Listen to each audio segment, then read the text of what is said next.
Hello children, today we are going to continue reading chapter 12 of your English grammar book, that is active and passive voice.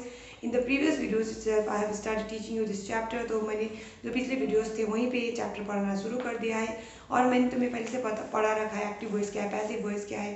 साथ में हमने देखा कि active से passive में जब हम बदलते तो तब हम क्या क्या चेंजेस लाते।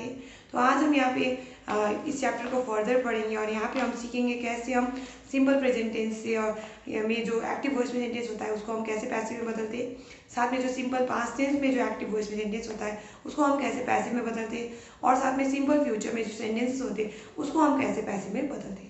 तो हम आज यहाँ पे क्या पढ़ेंगे, हम यहाँ पे सीखेंगे चेंज करना एक्टिव से पैसिव में कौन से 3 टेंसेस को, तो सिंपल प्रेजेंट, सिंपल पास्ट और सिंपल फ्यूचर को। सो नाउ लेट्स बिगिन। तो मैं अब यहाँ पे जहाँ पे पढ़ रही हूँ ये तुम्हें दिख जाएगा पेज नंबर 79 में तुम्हारी इंग्लिश ग्रामर के बुक में। So now let's start.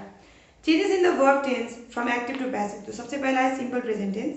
तो यहाँ पे बोला active voice root form of the verb sometimes with S और ई एस। तो याद रखो जब हम एक्टिव वॉइस में वर्ब लिखते हैं तो वो तुम्हारा रूट फॉर्म हम लिखते हैं, जैसे यानी V1 लिखते हैं और कभी भी V5 का हम प्रयोग करते हैं। ये हमारे सब्जेक्ट के अनुसार सब्जेक्ट पे डिपेंड करेगा। तो एक मैं सेंटेंस लिख के दिखाती हूँ तुम्हें सिंपल प्रेजेंट टेंस में, तो यहाँ पे तुम्हें ये बात समझ में आता है। तो ले लेते दे हेल्प द पुअर। देखो यहाँ पे क्या लिखा है, दे हेल्प द पुअर। तो किनका मदद करते हैं, तो गरीबों का वो मदद करते हैं। तो यहाँ पे याद रखना है जब ये दे है ये क्या है, तो ये सब्जेक्ट है, ये हेल्प क्या है, ये वर्ब हो गया, और द पुअर क्या है, ये ऑब्जेक्ट है। तो यहाँ पे तुम्हें देखने को मिल रहा है ये जो मैंने जो सेंटेंस लिखा है यहाँ पे मैंने क्या यूज किया है, V1 का प्रयोग किया है। लेकिन अगर मैं सेंटेंस लिखूंगी मान लो शी ले लेते हैं, हम हेल्प की जगह कोई और वर्ब ले लेते हैं, राइट्स, शी राइट्स स्टोरीज। तो लिखती है क्या, तो मैंने लिखा है यहाँ पे सो वो कहानियां लिखती है। तो क्या लिखती है वो कहानियां। तो शी देखो ये सब्जेक्ट हुआ, ये राइट्स वर्ब हुआ, और स्टोरीज क्या हुआ, ऑब्जेक्ट हुआ। तो यहाँ पे याद रखना है वो क्या लिखती है, तो कहानियां लिखती है। तो यहाँ पे याद रखना है जो यहाँ पे मैंने जो वर्ब लिखा है यहाँ पे V5 का प्रयोग किया है, यहाँ पे V1 का प्रयोग किया है, V5 का प्रयोग किया है। तो यहाँ पे V5 का क्यों प्रयोग किया है, क्योंकि सब्जेक्ट सिंगुलर है, ऊपर एग्जाम्पल में सब्जेक्ट क्या है, प्लूरल है। तो इसलिए वहाँ पे हमने क्या यूज किया है, V1 का प्रयोग किया है, क्योंकि प्लूरल है सब्जेक्ट और यहाँ पे सिंगुलर है सब्जेक्ट, इसलिए हमने सिंगुलर वर्ब यानी कि V5 का प्रयोग किया है। आगे यहाँ तुम्हें देखिएगा इसको हम कैसे पैसिव में बदलते हैं। तो बुक तुम्हें समझा रहा है, हम इसमें इज एम आर का प्रयोग करेंगे। क्या करेंगे, इज या फिर आर यूज करेंगे या फिर एम का प्रयोग करेंगे, plus past participle form of the verb का प्रयोग करेंगे जब हम इस सेंटेंस को किस में बदलेंगे, हम पैसिव में बदलेंगे। तो एक बना के दिखा देती हूँ। तो ये वाला सी राइट स्टोरीज ले लेते हैं। तो स्टोरीज क्या है, प्लूरल है, स्टोरीज क्या हुआ, प्लूरल है। तो स्टोरीज प्लूरल होने की वजह से इज लिखेंगे, एम लिखेंगे या आर लिखेंगे। तो मैं तुम्हें बता रहा है स्टोरीज प्लूरल है तो हम यहाँ पे ले रहे हैं आर। राइट्स का वर्ब का थर्ड फॉर्म पास्ट पार्टिसिपल क्या है, तो रिटन। स्टोरीज आर रिटन, और यहाँ पे हम लिखेंगे सी का, तो यहाँ पे सी लिखते वक्त हम यहाँ पे बाय लगा दिए पहले, स्टोरीज आर रिटन बाय। तो सी किस में बदलेगा, तो मैंने तुम्हें पहले से पढ़ा है हर। तो ये पर्सनल प्रोनाउन है, सी बदलेगा किसमें, हर में। तो stories are written by her. तो ऐसे करके कुछ एग्जाम्पल्स बुक में भी दिए गए, तुम वहाँ पे देख सकते हो। So let's look at the book, look at this sentences carefully. तो यहाँ पे कुछ एग्जाम्पल्स बुक में दिए गए वो हम पढ़ लेते हैं। We paint our house in winter. तो वी प्लूरल है, तो प्लूरल होने की वजह से सब्जेक्ट हमने वहाँ पे V1 का प्रयोग किया है, V1 यानी पेंट का प्रयोग किया है। आवर हाउस इन विंटर, तो हम क्या पेंट करते हैं, तो हमारा घर का विंटर में। तो यहाँ इसका पैसिव देख सकते हो, आवर हाउस, तो ऑब्जेक्ट क्या है, आवर हाउस। तो जो ऑब्जेक्ट था एक्टिव वॉइस का वो पैसिव वॉइस में सब्जेक्ट बन गया, जो मैंने तुम्हें पहले से पढ़ा रखा है, कल ही पढ़ाया था। तो यहाँ पे याद रखो आवर हाउस जो ऑब्जेक्ट है वो आगे आया, वो सब्जेक्ट बन गया। उसके बाद इज पेंटेड, देखो ये जो सेंटेंस है ये सिंपल प्रेजेंट टेंस में ऊपर का सेंटेंस, इसलिए वो इज हमने यहाँ पे प्रयोग किया है, सब्जेक्ट सिंगुलर होने की वजह से। इज पेंटेड, तो पेंट का V3 है, पेंटेड बाय अस, तो किसके द्वारा पेंट किया जाता है, तो हमारे द्वारा। कब, तो इन विंटर। तो ये हो गया पैसिव वॉइस। ऐसे करके दूसरा एग्जाम्पल तुम देख लो, who does the household work, तो कौन करता है घर के काम। तो यहाँ पे तुम्हें दिखेगा इसका पैसिव कैसे बना दे। तो यहाँ पे तुम्हें दिखेगा who does the household work में यहाँ पे जो हाउस होल्ड वर्क है वो क्या है, तो ये जो काम है हाउस होल्ड वर्क करने पर हम काम की बात करें, घर का काम की बात करें, तो इसको पैसिव बनाते वक्त देखोगे तुम वहाँ पे बाय हुम, तो किसके द्वारा, by whom is the household work done, यानी किसके द्वारा घर के काम किए जाते। तो ये हो गया तुम्हारा पैसिव। तो यहाँ पे हमने क्या सीखा, हमने सीखा कैसे सिंपल प्रेजेंट टेंस में क्वेश्चंस बनाते हैं और साथ में कैसे सिंपल प्रेजेंट टेंस में हम मतलब क्वेश्चंस मतलब इस सेंटेंस से उसको पैसिव में फॉर्म करते हैं। तो यहाँ पे तुम्हें याद रखना ये बात कि who does the household work को हमने कैसे कन्वर्ट किया, बाय हुम करके हमने उसको चेंज कर दिया, is the household work done. Is हमने प्रयोग किया क्योंकि हम ये प्रेजेंट टेंस में, सेंटेंस कौन से टेंस में, प्रेजेंट टेंस में है। नेक्स्ट तुम देख सकते सिंपल पास्ट टेंस में हम कैसे एक्टिव से पैसिव बनाते हैं। तो मैं एक सेंटेंस बोर्ड में लिख देती हूँ, इसकी मदद से मैं तुम्हें समझा देती हूँ। ये वाला ले लेते हैं, सी राइट की जगह मैं रोट लिख देती हूँ, सी रोट, क्या लिख देते हैं, सी रोट स्टोरीज। तो क्या लिखती थी, वो स्टोरीज लिखती थी। तो यहाँ पे इसको पैसिव कैसे बनाते हैं, फिर से ये जो ऑब्जेक्ट है वो एक्टिव वॉइस में, मतलब एक्टिव वॉइस का जो ऑब्जेक्ट है वो पैसिव वॉइस में सब्जेक्ट बन जाएगा, स्टोरीज।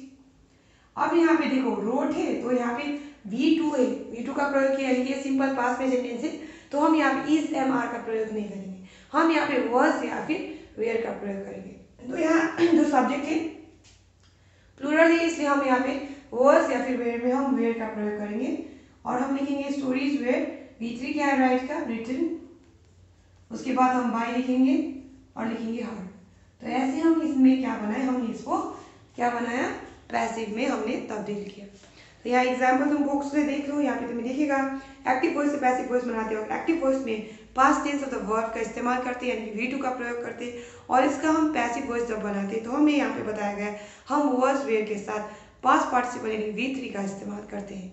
तो यहाँ पे मैंने वेयर का प्रयोग किया प्लूरल सब्जेक्ट होने की वजह से, और हमने V3 का यहाँ पे प्रयोग कर रखा है। एग्जाम्पल तुम कुछ बुक से भी देख सकते हो वहाँ पे। Now look at this sentences carefully. The shopkeeper sold the goods at a high price. तो शॉपकीपर ने क्या बेचा, तो गुड्स, गुड्स मतलब सामान बेचा। तो यहाँ पे सोल्ड, सोल्ड क्या है, V2 है, सेल का सोल्ड होता है, तो यहाँ पे V2 का प्रयोग करके सेंटेंस बनाया गया है। इसको हम पैसिव वॉइस में कैसे बदलेंगे, तो यहाँ पे जो पहले वाला जो सेंटेंस एक्टिव वॉइस का सेंटेंस का जो ऑब्जेक्ट है उसको हम सब्जेक्ट में डाल देंगे। तो ऑब्जेक्ट था द गुड्स, तो गुड्स को हम आगे ले गए, द गुड्स लिखे, तो हमने उसके बाद लिखा वेयर, उसके बाद V3 है, सेल का सोल्ड ही होता है V3 भी, तो हमने वेयर सोल्ड, उसके बाद at the high price by the shop. तो ऐसे हमने उसका पैसिव फॉर्म बना लिया, यानी पैसिव वॉइस बना लिया। नेक्स्ट यहाँ पे दिखेगा तुम्हें question, did you post the letter in time. तो क्या तुमने पोस्ट किया लेटर को समय रहते हुए। तो इसका हमने पैसिव वॉइस कैसे बनाया, तो ये इंटरोगेटिव सेंटेंसेस को हम पैसिव कैसे बनाते हैं। तो यहाँ देख लो वॉज से हमने सेंटेंस को शुरू किया है, उसके बाद हमने क्या लिखा, वॉज के बाद जो पहले के सेंटेंस में जो ऑब्जेक्ट था उसको हमने वॉज के बाद लिख दिया। तो वॉज द लेटर हो गया, पोस्टेड हुआ, उसके बाद V3 यानी पोस्टेड यानी V3 हुआ, बाय यू हुआ, बाय यानी कि बाय के बाद हमने यू का प्रयोग किया, उसके बाद इन टाइम यहाँ पे हमने लिखा हुआ है। तो ऐसे हमने क्या बनाया, पैसिव फॉर्म बनाया। तो यहाँ पे देखने को मिला हमने कैसे सिंपल प्रेजेंट और सिंपल पास्ट में एक्टिव से पैसिव में हमने सेंटेंसेस को कन्वर्ट किया। अब हम आगे बढ़ेंगे, तो यहाँ पे तुम्हें दिखेगा who welcome the chief guest. तो यहाँ पे दूसरा एग्जाम्पल है कौन से टेंस का, तो सिंपल पास्ट टेंस में पैसिव फॉर्म बनाने का। तो यहाँ पे देखिएगा तुमको by whom was the chief guest welcome, यानी किसके द्वारा चीफ गेस्ट को वेलकम किया गया है। तो ये तुम्हारा पैसिव वॉइस बन गया। अब आगे देखो यहाँ पे सिंपल फ्यूचर टेंस में, यहाँ तुम्हें देखिए एक्टिव वॉइस में हम सेंटेंस बनाते हैं शैल या फिर विल लगा के। आई के साथ ज़्यादातर हम शैल लगा के सेंटेंस बनाते हैं और विल हम यूज़ करते हैं बाकी सब्जेक्ट्स के साथ। और उसके बाद root form of the verb, root form of the verb मतलब V1 यानी बेस फॉर्म का हम इस्तेमाल करते हैं। तो मैं यहाँ एक एग्जाम्पल लिख देती हूँ, आई विल या फिर आई विल तो नहीं, आई के साथ शैल ही लगा देते हैं, आई शैल राइट अ लेटर। तो मैंने क्या लिखा है, मैं क्या करूँगी, तो एक लेटर लिखूंगी करके मैंने यहाँ पे लिख दिया है। तो ये जो सेंटेंस है वो कौन से टेंस में, तो तुम्हें देखने को मिलेगा ये सेंटेंस सिंपल पास्ट टेंस में। तो मैं इसको कैसे एक्टिव से पैसिव में बदलूंगी, तो यहाँ जो ऑब्जेक्ट है उसको मैं आगे लाऊंगी और लेटर विल बी। तो मैंने क्या विल बी लिखा, राइट का V3 क्या है, रिटन, उसके बाद बाय लगाऊंगी, आई का क्या बन जाएगा, तो मी बन जाएगा, पर्सनल प्रोनाउन। तो याद रखो all letter will be written by me. तो ऐसे करके हम इसका पैसिव बनाते हैं। तो ये मैंने एक एग्जाम्पल मैंने खुद से लिखा है, बुक का एग्जाम्पल हम पढ़ते हैं। तो यहाँ पे तुम्हें दिखेगा एक्टिव वॉइस में शैल और विल होगा, उसके बाद root form of the verb होगा। तो यहाँ पे मैंने शैल लगाया, विल नहीं लगाया, आई के साथ शैल लगाया। उसके बाद root form of the verb यानी V1 का प्रयोग किया है, राइट। उसका हम पैसिव कैसे बना रहे हैं, तो देखो वहाँ पे हम शैल बी या फिर विल बी लिखेंगे। तो मैंने यहाँ पे विल बी लिखा है और लेटर विल बी, उसके बाद V3 लगाया, रिटन बाय मी। तो ऐसे तुम क्या बनाते हो, पैसिव बनाते हो। तो अब आगे यहाँ देखो, look at this sentences carefully. तो यहाँ पे कुछ एग्जांपल्स दिए हैं बुक में, तो उन एग्जांपल्स को ध्यान से देखो। सबसे पहला एग्जांपल बोला गया, आई shall deposit the money tomorrow. तो मैं क्या करूंगी, मैं डिपॉजिट करूंगी पैसा, कब, कल। तो यहाँ पे तुम्हें देखने को मिलेगा आई शैल के बाद डिपॉजिट, ये जो वर्ब है, तो डिपॉजिट वर्ब V1 है, उसके बाद ऑब्जेक्ट है द मनी। तो जब हम उसको पैसिव बनाएंगे तो मनी जो होगा आगे आ जाएगा, तो द मनी आगे आ जाएगा। तुम देख सकते हो बुक में द मनी। उसके बाद शैल जो है यहाँ पे हम विल का प्रयोग करेंगे, क्योंकि द मनी के साथ हम विल यूज करेंगे, शैल यूज नहीं करेंगे। आई के साथ शैल यूज करते, विल के मनी के साथ यूज नहीं करते। तो द मनी विल बी, देखो विल बी हमने इस्तेमाल किया। उसके बाद डिपॉजिट का V3 यानी कि पास्ट पार्टिसिपल फॉर्म है डिपॉजिटेड, तो हम लिखेंगे the money will be deposited. तुम बुक में देख सकते हो tomorrow by him, sorry by me.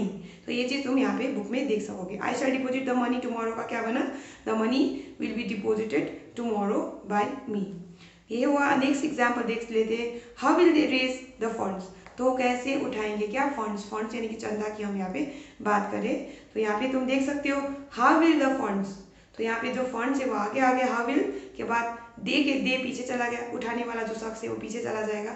तो यहाँ पे जो डूअर ऑफ द एक्शन है वो पीछे चला गया, और जो रिसीवर ऑफ द एक्शन है वो सब्जेक्ट बन गया। तो यहाँ पे देखिएगा how will the funds be raised. तो यहाँ पे दे है तो हमने बाय देम नहीं लिखा है, इतना याद रख लो। How will the funds be raised, तो ये पैसिव वॉइस है। The doer of the action is not a specific one, hence them is to be omitted. तो इसलिए यहाँ पे हमने क्या कर दिया, हमने यहाँ पे बाय देम को हमने ओमिट कर दिया। ओमिट कर दिया मतलब यहाँ से हटा दिया, यहाँ पे हमने नहीं लिखा है। तो हम आज हमने यहाँ पे क्या पढ़ा, तो हमने यहाँ पे सीखा कैसे सिंपल प्रेजेंट टेंस में, सिंपल पास्ट टेंस और सिंपल फ्यूचर टेंस में दिए हुए जो सेंटेंसेस होते हैं, जो एक्टिव वॉइस में होते हैं, उनको हम कैसे पैसिव वॉइस में बदलते हैं। तो यहाँ पे याद रखना, एक्टिव वॉइस में होगा, सिंपल प्रेजेंट टेंस में सेंटेंस होगा, तो वहाँ पे V1 का प्रयोग किया हुआ होगा। तो उसको हम पैसिव वॉइस बनाते वक्त हम इज, एम, आर में तीनों में से कोई वर्ब लेंगे, उसके बाद वहाँ पे दिया हुआ वर्ब का V3 का प्रयोग करेंगे। ऐसे करके अगर सिंपल पास्ट में कोई सेंटेंस दिया हुआ होगा तो वहाँ पे तुम्हें दिखेगा कि उस सेंटेंस में V2 का प्रयोग किया हुआ होगा, तो उसको हम पैसिव वॉइस में कैसे बदलेंगे। तो हम वहाँ पे हम वॉज या फिर वेयर का प्रयोग करेंगे सब्जेक्ट के अनुसार, उसके बाद हम V3 का प्रयोग करेंगे और वैसे हम उसका पैसिव बना देंगे। और अगर हम सिंपल फ्यूचर टेंस की बात करें तो ऐसे सिंपल फ्यूचर टेंस में जो सेंटेंस दिए होंगे तो वहाँ पे तुम्हें दिखेगा हम वहाँ पे इस्तेमाल किया होगा शैल या फिर विल, और उसके बाद V1 का प्रयोग किया हुआ होगा। तो इसको जो एक्टिव वॉइस है उसको हम पैसिव वॉइस में कैसे बदलेंगे, तो याद रखना है हम सब्जेक्ट जो होगा, जो ऑब्जेक्ट बन जाएगा, जो ऑब्जेक्ट था एक्टिव वॉइस का वो सब्जेक्ट बन जाएगा। उसके बाद हम क्या करेंगे, उसी के अनुसार विल बी या फिर शैल बी लिखेंगे। उसके बाद हम क्या लिखेंगे, वर्ब का थर्ड फॉर्म, उसके बाद बाकी जो हिस्सा है उसको हम लिख देंगे और ऐसे हम उसका पैसिव बना लेंगे। तो आज हम इतना ही पढ़ेंगे, हम यहीं तक पढ़ेंगे। We are going to stop your for today children. यहाँ पे कुछ एक्सरसाइज से जो आगे तुम्हारी बुक में तुम्हें दिख जाएंगे, वहाँ पे तुम अभी थोड़ा थोड़ा करके सॉल्व करना शुरू करो। तो आज मैं तुम्हें होमवर्क के रूप में दे रही हूँ एक्सरसाइज ए का, पेज नंबर 82 में तुम्हें दिखेगा एक्सरसाइज ए का, कम से कम एक्सरसाइज ए का क्वेश्चन नंबर 1 जो तुम्हारा तुम्हें दिखेगा सिंपल प्रेजेंट टेंस में। क्वेश्चन नंबर 2 तो ये तुम्हारा दिया गया है सिंपल प्रेजेंट टेंस में फिर से। क्वेश्चन नंबर 3 ये भी सिंपल प्रेजेंट टेंस में दिया हुआ है। क्वेश्चन नंबर 4 ये भी सिंपल प्रेजेंट टेंस में ही दिया हुआ है। क्वेश्चन नंबर 5 ये भी सिंपल प्रेजेंट टेंस में ही दिया गया। तो कम से कम क्वेश्चन नंबर 5 तक तुम ये खुद से पेंसिल्स की मदद से इसको सॉल्व कर लो। बुक में ही सॉल्व करना अभी के लिए, क्योंकि बाद में मैं इसके सॉल्यूशंस भेज दूंगी, वो तुम अपनी किताब मतलब कॉपी में उतार सकोगे। तो अभी के लिए पेंसिल की मदद से बुक में ही एक्सरसाइज ए का क्वेश्चन नंबर 1 to 5 तुम सॉल्व करने की कोशिश करो। तो यहाँ पे तुम्हें एक्टिव से पैसिव में उसको चेंज करना है। So this much for today children, we are going to stop here. Thank you.